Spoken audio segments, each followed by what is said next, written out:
Hola, qué gusto saludarlos. Hoy día tenemos un programa simplemente extraordinario con dos personajes latinoamericanos que ya han trascendido las fronteras de cada uno de sus países.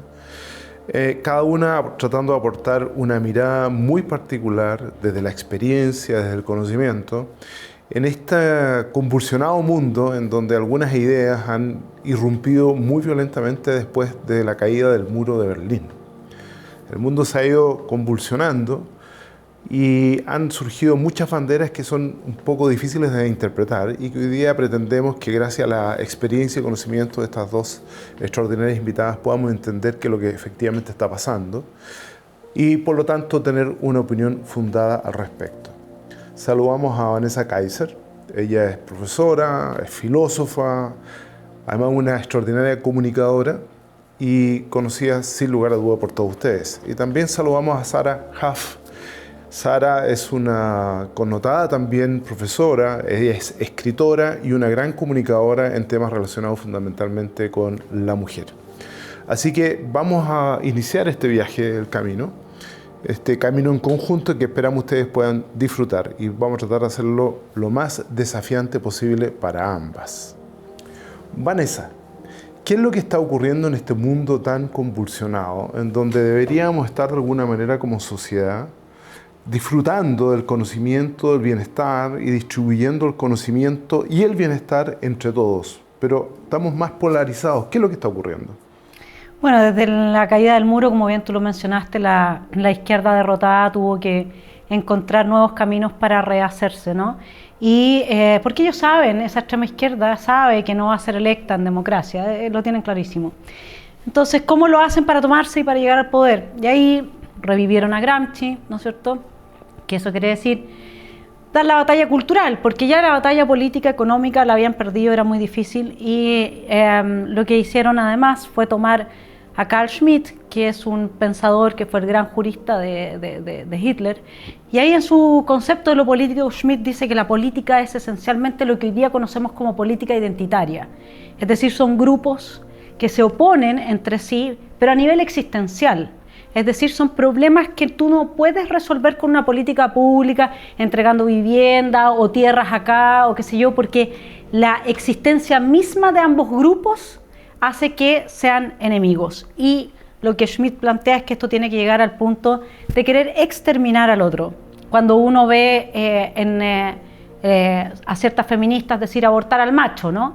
Han llevado al extremo o lo están manifestando en toda, digamos, su expresión, lo que es su enemistad existencial respecto de los hombres. Entonces, este tipo de ideas se han inoculado principalmente en las universidades de Occidente, que fueron capturadas por esta nueva izquierda que da esa batalla cultural de manera tal de comenzar por enemistar los antagonismos que antes tenían que ser entre el proletario, ¿no es cierto?, y el explotador, supuestamente el empresario, dado que el proletario dejó de ser una víctima del empresario, entre comillas, ya el nivel de vida no daba para manipularlo como víctima.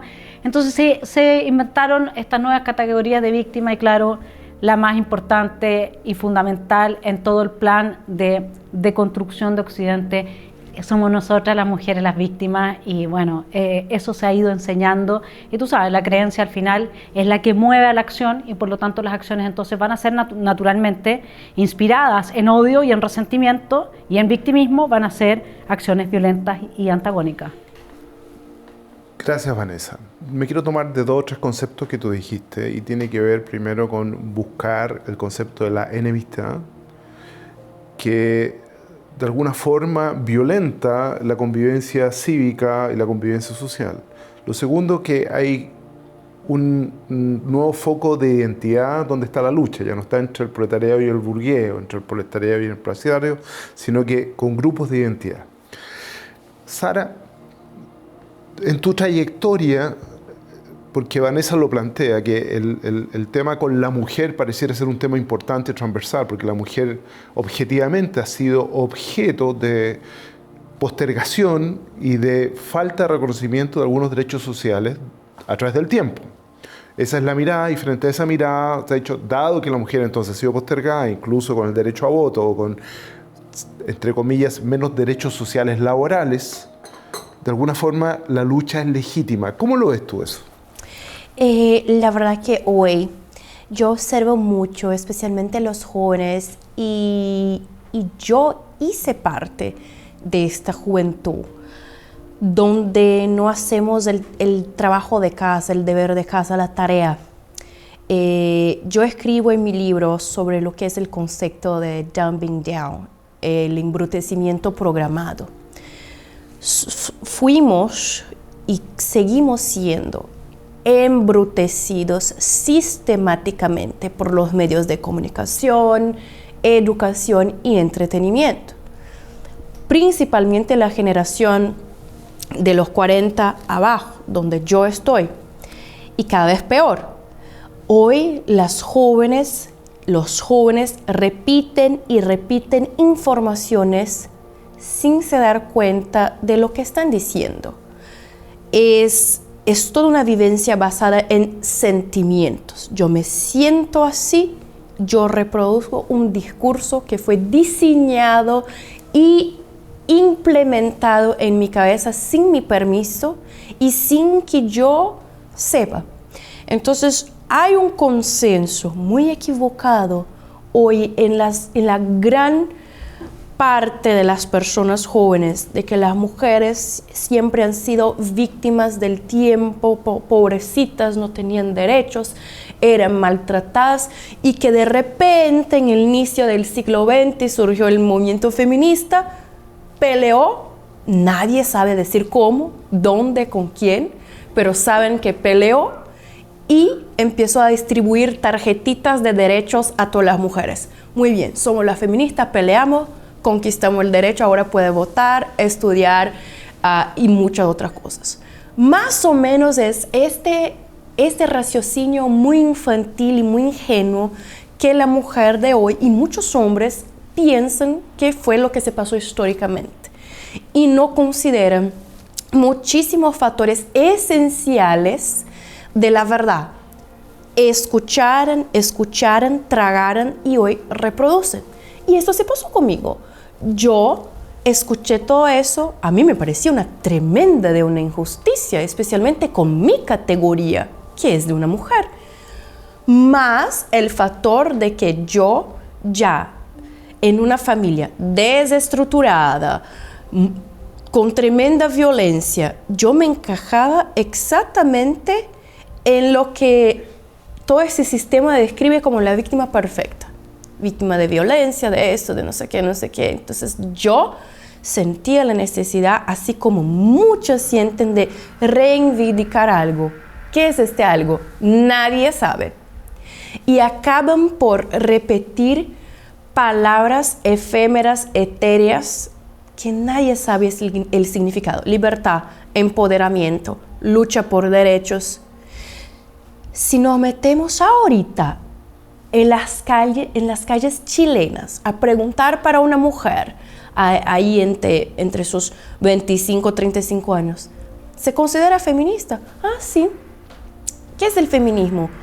Es la lucha por los derechos de la mujer. ¿Y qué derechos tienen las mujeres, los hombres en Chile que las mujeres no tienen? Ya empieza por ello, no saben. Entonces lo que vemos es una juventud que no tiene idea de lo por qué lucha, pero tiene las ganas de luchar. Y es así que nacen los idiotas útiles. Ok. Yo voy a desafiarlas a ambas, porque es bueno el desafío. Entendiendo lo que ustedes dicen, pero hay algunos elementos que tenemos que poner sobre la mesa.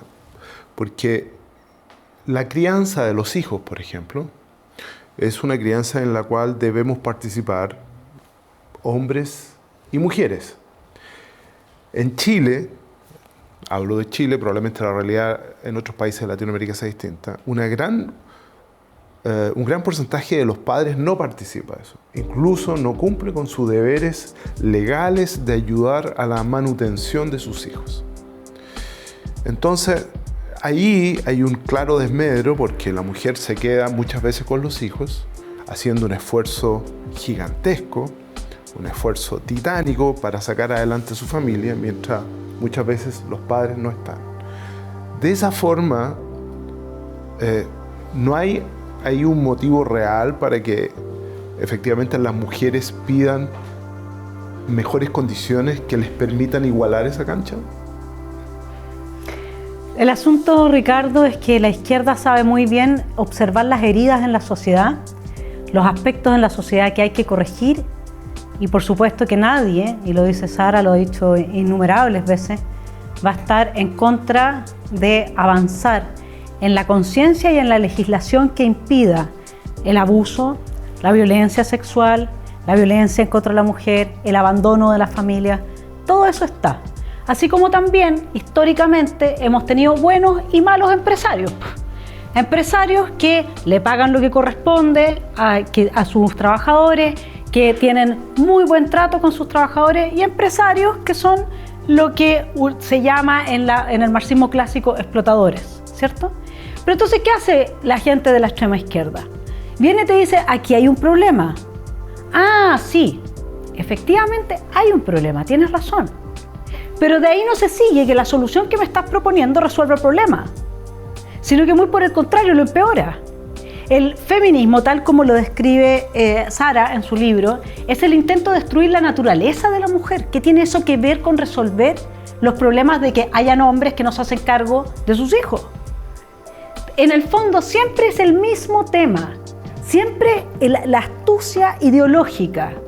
Cuando empezó, un poco antes de que empezara el feminismo en Chile con sus protestas que fueron anteriores al 18 de octubre, que fue como un precursor de toda esa decadencia y degradación y violencia callejera, con muy buenos motivos. Habían unas chicas ahí, unas estudiantes en la Universidad de Chile, una o no sé cuántas eran, que habían sido sistemáticamente acosadas por un profesor y que lo habían denunciado y nadie había dicho nada. Yo también fui acosada por profesores. Yo me las arreglé con mis propias herramientas, que era otra cosa, porque uno siempre se las puede buscar.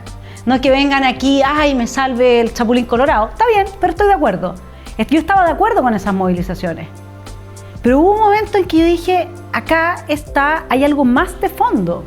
Y el punto es si tú vas a dejar que tu herida, que yo también escribí mi libro, que es que no en el corazón, o sea, imagínate, yo escribí un libro sobre las heridas que tenemos las mujeres con los hombres en materia de pareja, porque intuía que en algún momento esto lo iban a usar en contra de nosotras, y al final el feminismo a la que destruyes a la mujer. Anda a ver lo que están, Sara lo define muy bien, dice el feminismo empodera a las mujeres llamándolas a que tomen los vicios, los peores vicios de los hombres. O sea, es una idea genial que tiene Sara ahí. El feminismo permanentemente te hace sentir víctima. Claro que como yo soy la víctima del patriarcado, entonces si yo no salí adelante, no fue porque no estudié, fue porque soy víctima del patriarcado. Si no tengo trabajo, no fue porque no me esmeré, sino que porque soy víctima del patriarcado. O sea, si yo soy víctima, mira qué fácil. Me transformé en una persona que no es responsable de sí misma. Entonces, te doy el punto, sí, y yo misma crecí en un ambiente extremadamente, yo uso otra palabra, yo uso la palabra machismo. Porque patriarcado y todo eso es una estructura ideológica, es una ideología que te saca de la realidad. Sí. Si tú quieres hablar de algo, ¿puede haber machismo? Sí. Y anda a preguntarle a los machos quiénes se lo enseñaron. Fueron sus mamis. Vanessa, me parece muy interesante la forma en que lo planteas, porque tú dices, hay una ideología política que toma los dolores de la sociedad, los observa muy inteligentemente y los utiliza. Entonces, Sara, tú que perteneciste a un movimiento feminista muy radical, fundado en Ucrania, ¿no es cierto?, y que lo llevaste incluso como una franquicia a Brasil. Cuéntanos un poco si tú compartes la visión de que detrás de esto es una cosa más compleja que significa una visión política o una visión solo identitaria. Sí, no, es algo muchísimo más grande. Y es muy importante aclarar a las personas porque la gente tiene una impresión de cuando se dice radical, y eso es muy interesante. Generalmente se llama radical a las jóvenes que salen en la calle al 8 de marzo y que rayan y que se salen a hacer tonterías y con los pechos de fuera. Yo hacía todo eso. Pero yo no sé si ustedes comparten de mi opinión. Estas no son las radicales, son las ingenuas, son las tontas. Porque las radicales, las más violentas feministas, son las que usan trajes finos, son las que tienen un poder político, un poder de manipulación, un poder mediático. Entonces, el poder que yo tenía, o sea, yo era una persona que obedecía y seguía órdenes. Entonces, las personas se chocan más con una joven de 18, 19 años en la calle con sus pechos afuera, claro, porque es algo chocante. Pero no saben que por detrás de eso hay toda una estructura de militancia. Y cuando digo militancia, yo quiero decir todo un organismo compuesto de agentes entrenados para desarrollar técnicas y estrategias a corto, mediano y largo plazo de infiltración, de tomada y de apropiación de territorio. Este territorio puede ser físico, bélico, económico, ideológico. Cuando tú planteas esto y describes, lo que estás describiendo en el fondo es un plan de organización político de captura del poder. Sí. Tú dices entonces que hay alguien detrás. ¿Y quiénes estarían detrás de eso? ¿Quiénes son, de alguna forma, los que están generando este movimiento de piezas en este rompecabezas que se llama el mundo? Vanessa en algún momento menciona a Gramsci, este italiano, ¿no es cierto?, que dice que hay que socavar las instituciones más que ir al enfrentamiento. Entonces, ¿tú crees que hay algo de esos? Si alguien me pregunta, dígame un nombre de un individuo que es el responsable por todo este mal ideológico, yo le digo, Satanás. Porque es imposible. Y la gente, porque sos una fundamentalista religiosa. Yo digo, yo traigo muchos títulos académicos, pero mi título más importante es mi certificado de bautismo. Por lo que yo viví, es innegociable que detrás de todo lo que nosotros llamamos de batalla cultural, hay una guerra espiritual. Después, yo fui a incontables países y yo siempre tuve un capricho de venir a Chile y me resentía como una feminista porque nunca me habían invitado. Y yo nunca me fui a Chile. Entonces, cuando me invitaron, qué ilusionada estaba. De tantos países que me fui, en 7 años de carrera como conferencista nunca fue tan difícil de llegar en un país como yo. O sea, estoy aquí porque fue muy difícil. Tuve problemas con el vuelo, tuve problemas con el segundo vuelo, con el tercer vuelo, me enfermé. O sea, una cantidad de cosas, pero obvio. Yo siempre digo a las personas, es imposible que solamente las estructuras físicas que podemos tocar sean todas las responsables por todo el mal del mundo. Pero si podemos nombrar personas, existe toda una estructura de poder donde generalmente las personas piensan, no, estas mujeres resentidas. No, las mujeres resentidas no son las responsables por esta estructura. Las mujeres resentidas, también llamadas de feministas, son solamente títeres. Son personas heridas, como Vanessa ha dicho muy bien. El feminismo, no solo el feminismo, pero toda la izquierda explota heridas y problemas verdaderos y legítimos, pero propone una solución totalmente equivocada. Pero en toda estructura de poder hay lo que quiere estar por arriba. Y en esta militancia hay siempre los que quieren algo, los que financian el algo, los que van a estudiar y crear estas estrategias y los que implementan estas estrategias. Todo hay una estructura. no puedo nombrar una única persona, pero cuando miramos a las estructuras grandes de poder, vamos a ver fundaciones internacionales, privadas, como la Open Society Foundation, la Fundación Rockefeller, Bill y Melinda Gates. Vamos a ver las organizaciones supranacionales como el Fondo Monetario Internacional, la ONU, incluso gobiernos o individuos. Entonces hay muchas maneras de conducir este proceso de tomada del poder. Lo que las personas no pueden equivocarse es pensar que el jovencito que está ahí en la punta sabe lo que está haciendo. De hecho, ellos se pintan como víctimas y son víctimas, pero ellos son víctimas de aquellos que piensan que los están ayudando. Vanessa, Sara describe, ¿no es cierto?, un nivel de estructuras que permite de alguna forma llevar a la acción planes preconcebidos que tienen que ver probablemente con la toma del poder o el cambio de las conciencias. Y habla de algunas fundaciones, entre ellas la fundación que dirige George Soros, que es la Open Society Foundation, y también habla de la Fundación Rockefeller. ¿Tú crees que hay de eso? ¿Tú crees que esta nueva Agenda 2030, está todo esto vinculado y esto forma parte de un todo? A ver, la historia, como para situarse un poco en el marco más general y volver al principio, lo que habías planteado tú, cae el muro, ¿no es cierto? Podemos poner como ahí el punto de inflexión. Y supongamos que se junta Gorbachev con varias gente de la izquierda que se quedó sin trabajo a nivel internacional.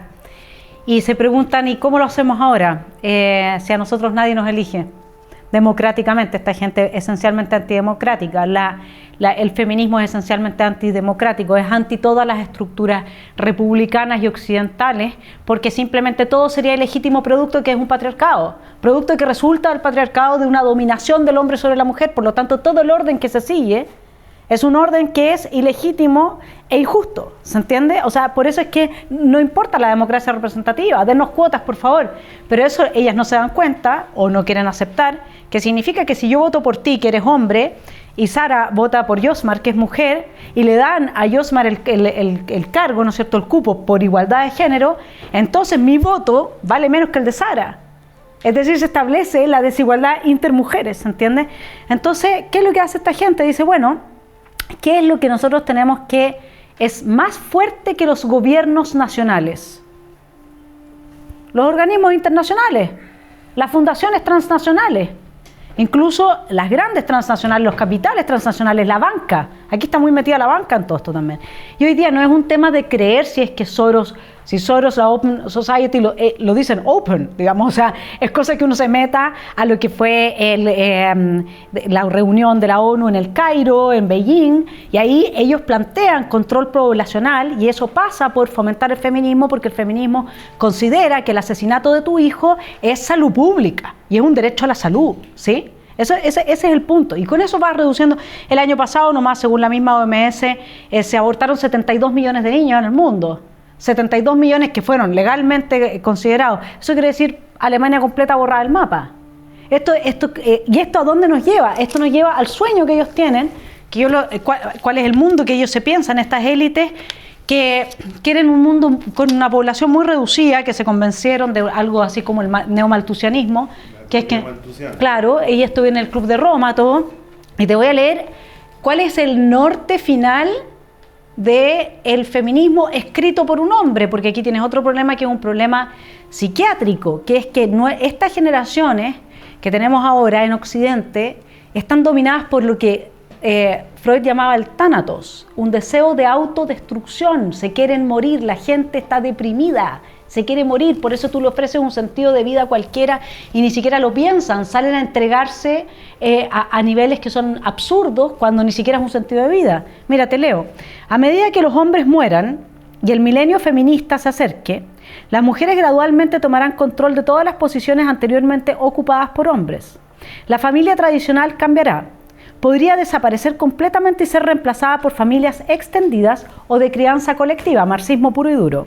Algunas mujeres definitivamente entablarán relaciones homosexuales y crearán infantes bajo el tradicional modelo biparental. Otras considerarán la posibilidad de tener hijos sin tener relaciones sexuales como algo positivo.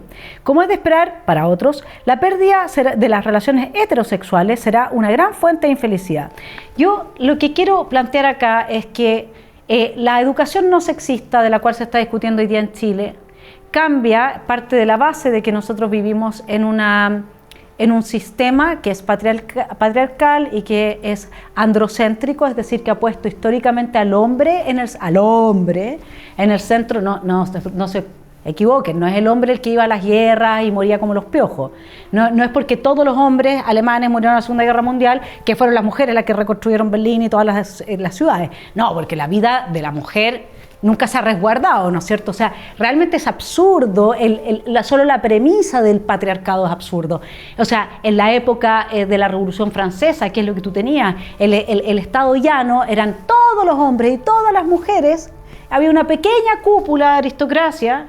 ¿Y qué hacían los hombres? Se iban a los lugares más peligrosos, con los animales más grandes, se enfrentaban a los desafíos más crueles, y las mujeres se quedaban con las gallinas y los niños en la casa cuidadas. Entonces estamos hablando como si toda la historia de la humanidad hubiera sido esta, que surgió más o menos en 1900, podríamos decir que se afirmó después de 1930, en la que hay grandes empresas con directorios. ¿Cuándo ha habido grandes empresas con directorios? Entonces lo que tú en definitiva tienes acá, primero que todo, es una gran mentira. Es una mentira del porte. La vida del hombre ha sido desechable siempre. La vida de la mujer se ha cuidado. Y porque está cuidada, entonces es que no puede salir a hacer política. Pero si el derecho a voto político, acuérdate que al principio también solamente lo tenían aquellos que tenían dinero, aquellos que tenían intereses asociados a propiedad privada, que eran los burgueses. No los tenía todo el mundo. ¿Cuándo se lo dan a los hombres? A cambio de que los hombres vayan a pelear a la guerra y sean carne y cañón. Entonces, ¿qué es lo que pasa con todo esto? Acá hay un proyecto de una élite, está absolutamente además abiertamente planteado. Ellos, en nuestro mismo país, Boric dijo, nosotros somos la vanguardia y ustedes son un pueblo atrasado que no entiende para dónde vamos. Ellos están todos interconectados. Para Latinoamérica tú tienes el Foro de Sao Paulo con el Grupo de Puebla, y todo esto además está muy bien nutrido por el consumo de drogas de los europeos y norteamericanos que afirman a la extrema izquierda, al menos en Latinoamérica. Entonces sí, como dice Sara aquí, es imposible coordinar todas las voluntades, pero tú, gracias al globalismo, digamos, a la globalización como fenómeno económico, cultural, y al globalismo, que es la captura de los organismos internacionales que hace la extrema izquierda. Dice, si nosotros les imponemos top-down desde los organismos internacionales las reglas, ellos se tienen que ajustar. Y entonces ya no existen las democracias, ¿te das cuenta? Si ese es el tema, y eso hoy día está más que bibliográfico, o sea, si lo reconocen abiertamente, si solamente nosotros no lo queremos creer. Vanessa, tú planteas una cosa que me parece que es sustantiva, que es que y lo dices claramente, que la juventud occidental quiere morirse, que la falta de propósito. Entonces, Sara, la falta de propósito tiene que ver también con la pérdida de la fe, con la pérdida de las estructuras de la iglesia, ¿crees tú? Con la pérdida también de la transmisión de ideales y valores a través de la familia. O sea, ¿qué es lo que ha generado que esta generación, de alguna forma, que pudiese tener múltiples opciones para desarrollar su vida en plenitud como nunca antes en la historia, producto del desarrollo, se sienta de alguna forma tan falta de propósito? Totalmente, y nada es coincidencia, es todo muy bien planteado por esta militancia. Cuando digo militancia, las personas piensan que es algo, o sea, de 20 años, no, esto tiene por lo menos 200 años. Y ahora vemos lo que se pasa. Una de las primeras cosas instituidas en la Revolución Comunista de 1917 fue el ateísmo. ¿Por qué? Porque se sabe que el Occidente, las bases del Occidente, la religión cristiana, la filosofía griega, el derecho romano, son la base que conduce al individuo a su plena formación, a la búsqueda esencial por su felicidad. Toda persona busca su felicidad. Todo individuo busca su felicidad. Lo que ha hecho la izquierda es subvertir el concepto de felicidad. Despacito, despacito, a través de todos los medios disponibles. El feminismo, por ejemplo, yo trato en mi libro, y como Vanessa acaba de nos decir, lo que quiere el feminismo es convencer a las mujeres que todas sus virtudes que nacen, ya son intrínsecas, son biológicas, físicas, químicas, biológicas. La mujer biológicamente fue hecha para embellecer, servir, cuidar, multiplicar.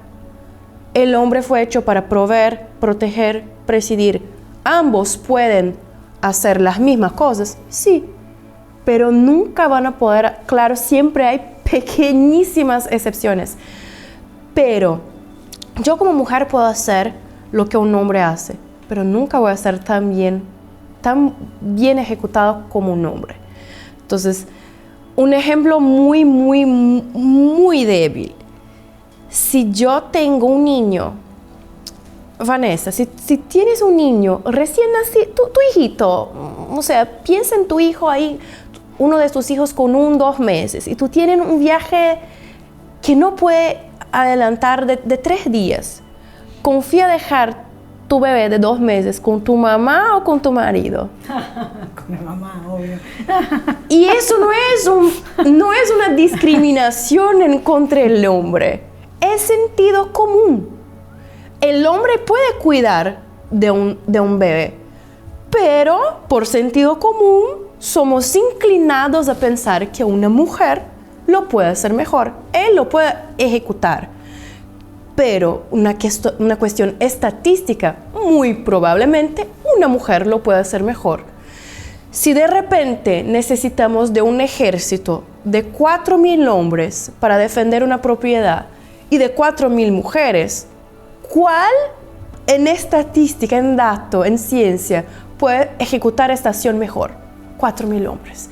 Entonces, lo que quiere el movimiento feminista es convencer a la mujer que todos sus dones, sus virtudes, que han nacido con ella y que la conduce a un camino de felicidad plena, que eso es basura. Que jamás ella va a llegar a su felicidad con eso. El feminismo quiere enseñar a la mujer que ella solo llegará a su felicidad imitando el camino del hombre. Y es por eso que tenemos hoy un índice nunca antes visto de mujeres tristes, deprimidas, infelices. Hay un estudio muy interesante que se llama El paradojo de la felicidad femenina. Las feministas nos han prometido muchas cosas, nosotras mujeres. Nos han prometido que con divorcio, anticonceptivos, que con aborto, con la libertinaje sexual, íbamos a ser felices.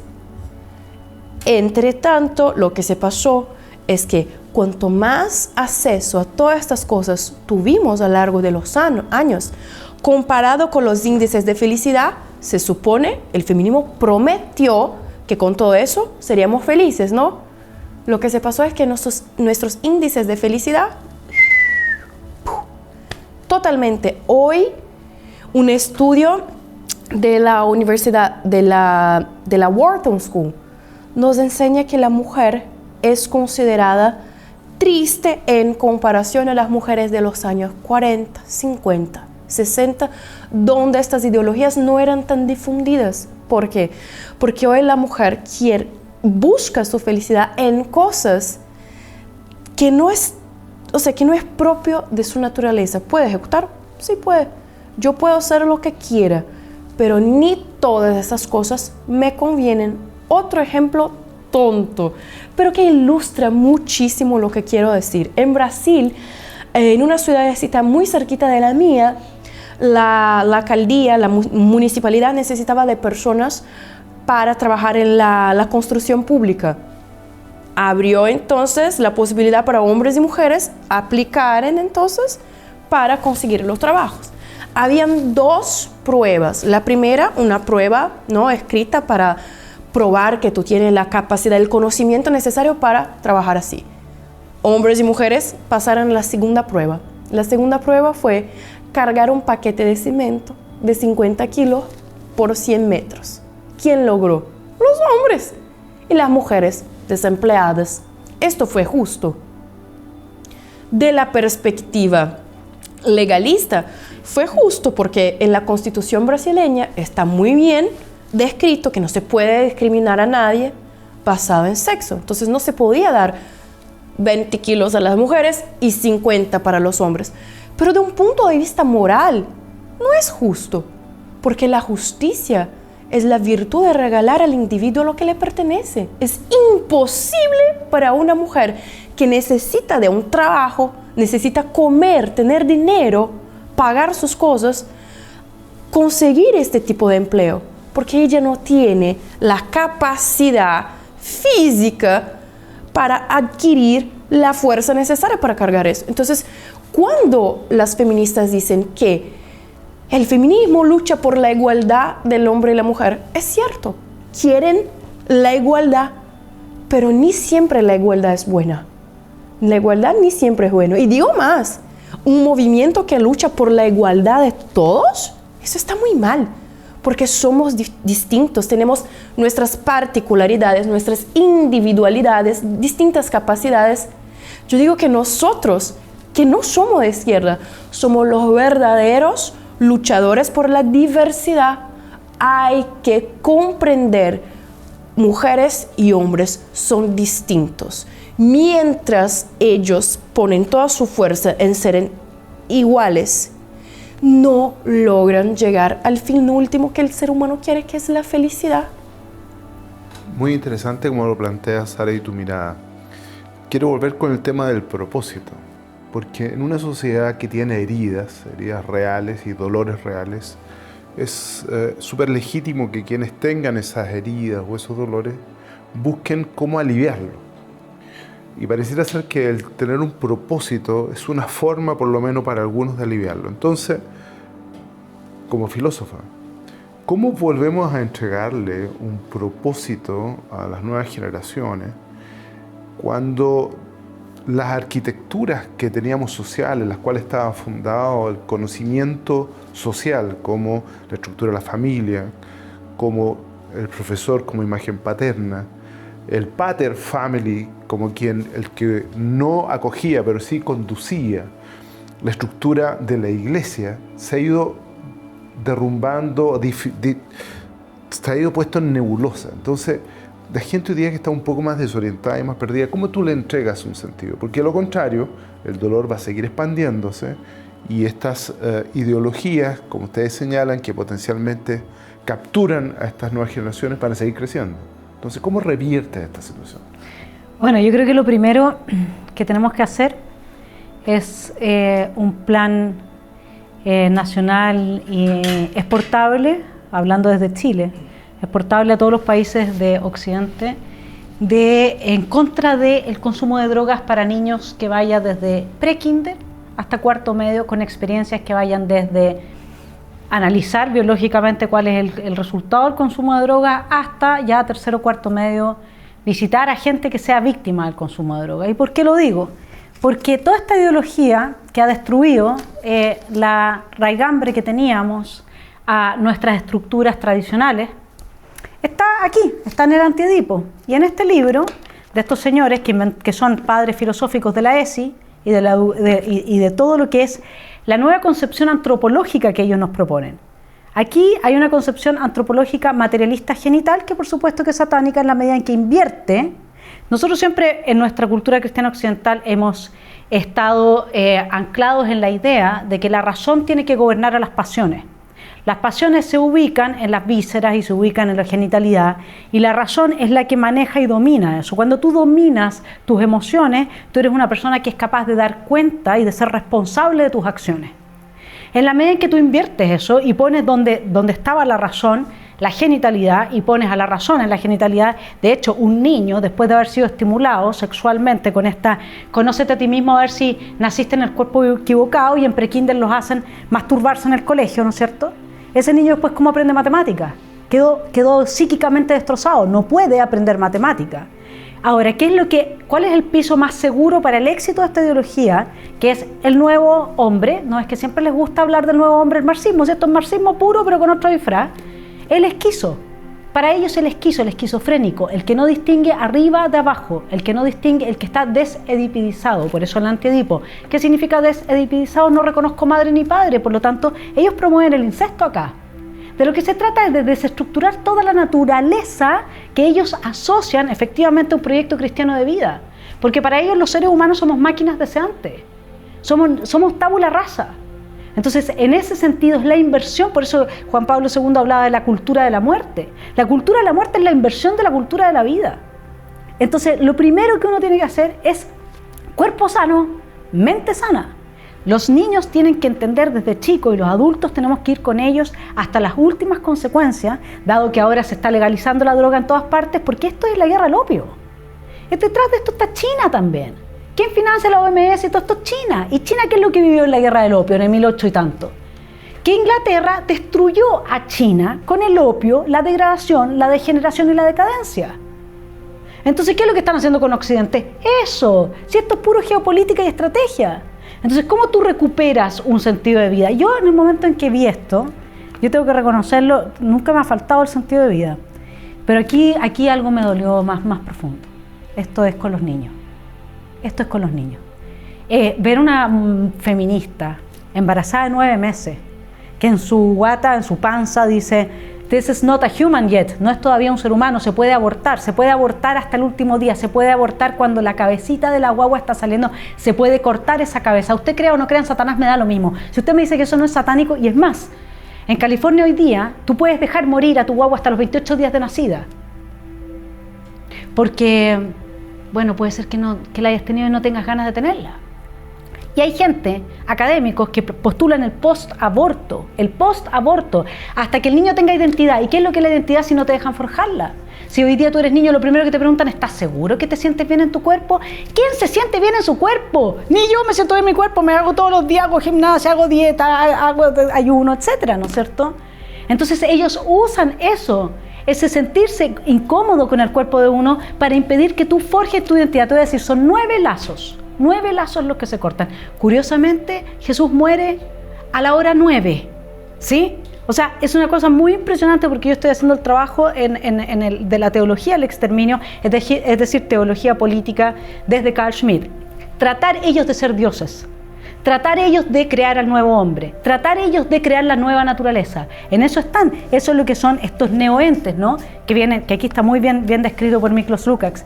Entonces, ¿qué es lo que, cuando tú te empiezas a dar cuenta, cómo ellos toman cada uno de los fundamentos de la teología cristiana, lo invierten y desde su inversión quieren avanzar su propia creación, si es de una soberbia y un ego, que es impresionante. Entonces, uno realmente, lo primero que haces cuando tú te das cuenta de todo esto que está pasando, es decir, bueno, acá está todo en juego. Acá está todo en juego. Y cuando tú te das cuenta que es la sobrevivencia tuya, de tus hijos, de los hombres, yo tengo 5 hermanos hombres, tengo 3 hijos hombres, y la verdad es que hubiera sido una súper buena feminista. Honestamente, había harto para salir a reclamar a la calle. ¿Y sabes qué? Es curioso, como cuando uno observa el bien y se entrega como instrumento del bien, ya se olvida de uno mismo. ¿Ah?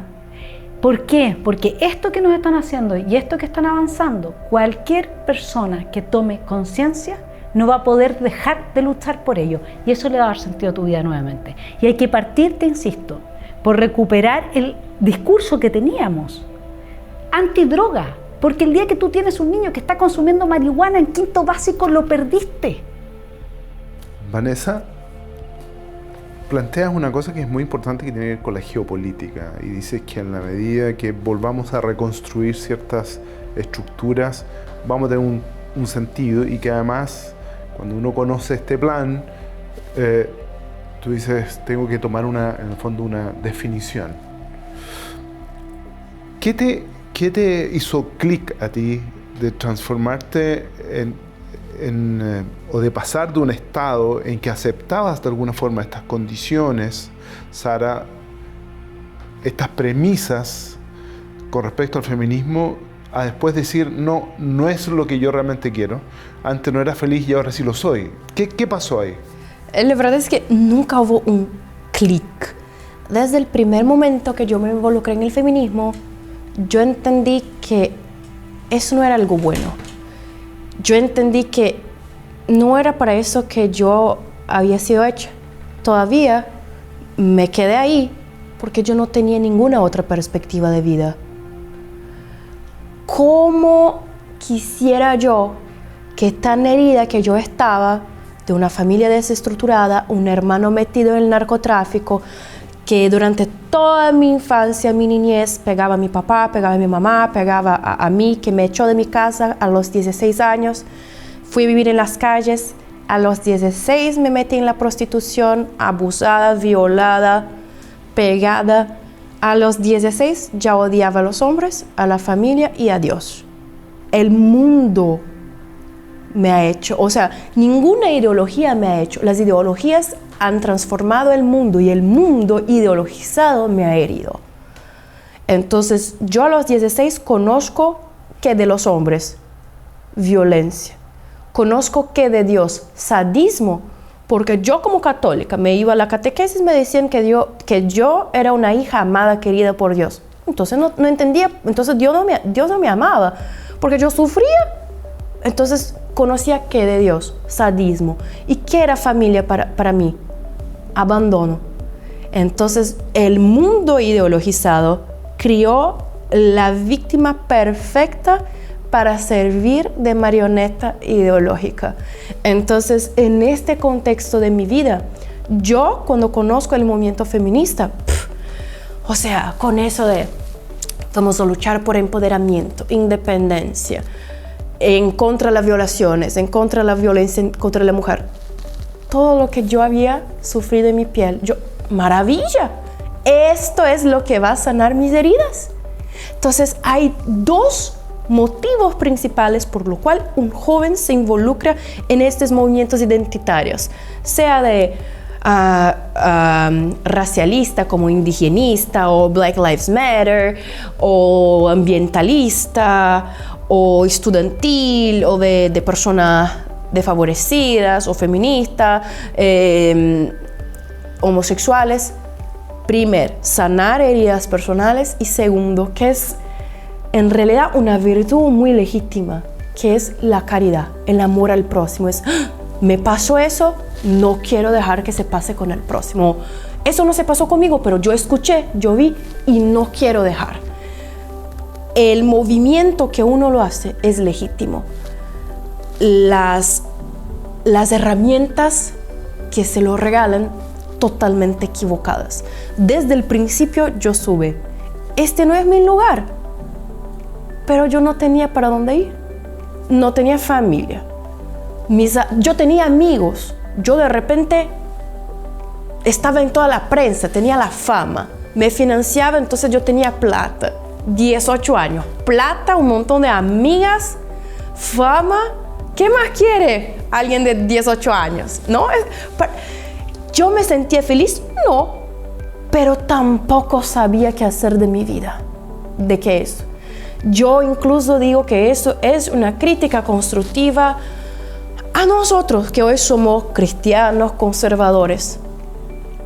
Yo sé que a veces damos duro a la izquierda y lo merecen, pero a veces hay que considerar que una mano amiga en un abrazo para acoger puede cambiar la vida de uno.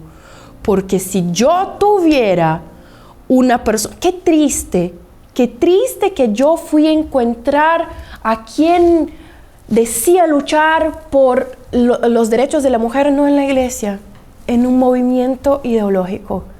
Tenemos que dejar solo de hablar y empezar a accionar. Tenemos que no solo nos poner en contra, tenemos que dejar de reaccionar y empezar a proponer, salir adelante y decir, ¿sabes cómo yo convierto, no sé, mi español es de Duolingo, así que paciencia, a las feministas con una pregunta o un par de preguntas? ¿Sos feminista? Sí. ¿Significa que quieres, ama a las mujeres? Sí, claro. Muy bien. En esta última semana, ¿cuántas mujeres ha ayudado? ¡Ah! Ninguna. Pues, entonces está ubicada en... Está mal. Lo que está haciendo está mal. Supuestamente en tu cabeza el feminismo es algo que ayuda a la mujer. Yo pregunto y quiero dirigirme especialmente a las feministas chilenas, porque los índices de violencia doméstica en ese país son altísimos.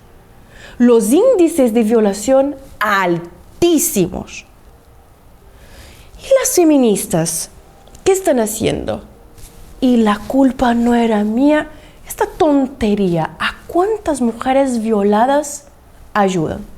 0.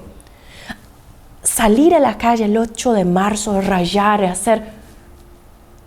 ¿Cuántas mujeres en situación de drogadicción, enfermedades sexualmente transmisibles, prostitución, calle, que no saben leer y escribir? ¿Cuántas mujeres vulnerables chilenas son rescatadas anualmente por el movimiento feminista en Chile? 0. Pero si ellas no lo hacen, nosotros hemos que hacer. Yo salí del movimiento por una situación muy difícil. Yo hice un aborto, pensaba que lo estaba haciendo bien, no tenía ni idea de que lo que yo estaba haciendo, como Vanessa muy bien planteó, en mi cabeza, y yo tenía 22, no tenía 12, tenía 22, y no tenía la concepción de que yo lo que cargaba en mi panza era un niño. Para mí, un coágulo de sangre. Yo tenía todas las condiciones de buscar la verdad, pero acepté y tragué lo que las ideologías me decían. Casi me muero, tuve una hemorragia y el aborto que yo hice fue siguiendo exactamente las directrices de la Organización Mundial para la Salud de abortos seguros. Mismo método, mismo fármaco, misma asistencia, misma miligrama, igual. Casi perdí la vida. Tuve una infección, una peritonitis aguda, horrible, casi perdí la vida. Mi sueño es que para una mujer comprender que para ser feliz no es necesario estar abajo de un paraguas ideológico, es lo que me conectó a escribir este libro. Para ser mujer, las personas quieren buscar poder. Háblase de empoderamiento. Queremos ser empoderadas. Esa es tontería. Ya nacemos con poder. Y digo más, nuestro poder es más precioso del poder que los hombres. El hombre para conquistar una nación hay que hacer guerra, hay que matar unos a los otros. Nosotras para conquistar una nación, una sonrisa y ya.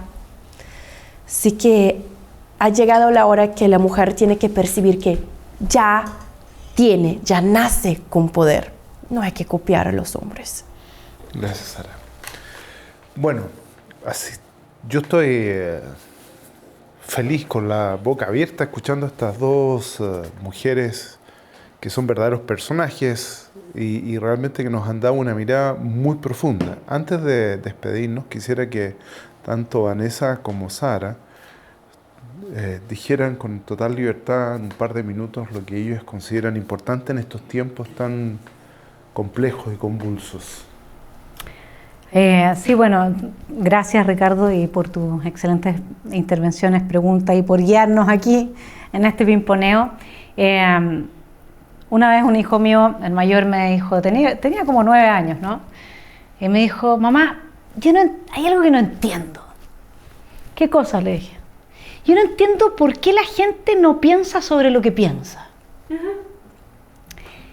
A mí lo que me pasa con el movimiento feminista, y por eso es que yo nunca, jamás en mi vida podría ser parte de ningún colectivo, porque no es un movimiento, es un colectivo que colectiviza como un ejército el embrutecimiento del que habla Sara.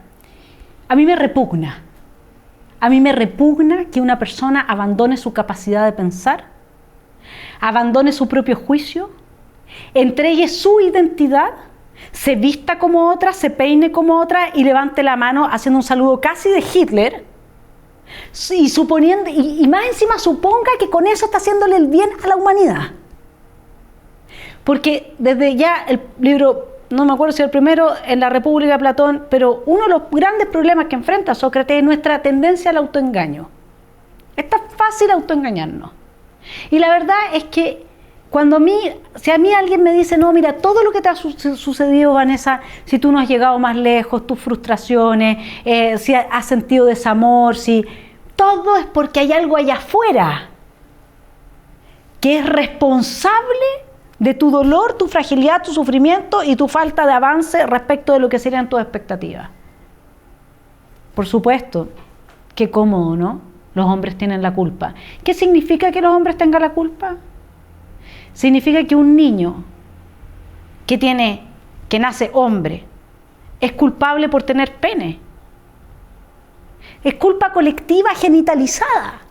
Culpa que no tiene que ver, hay tres tipos de culpa.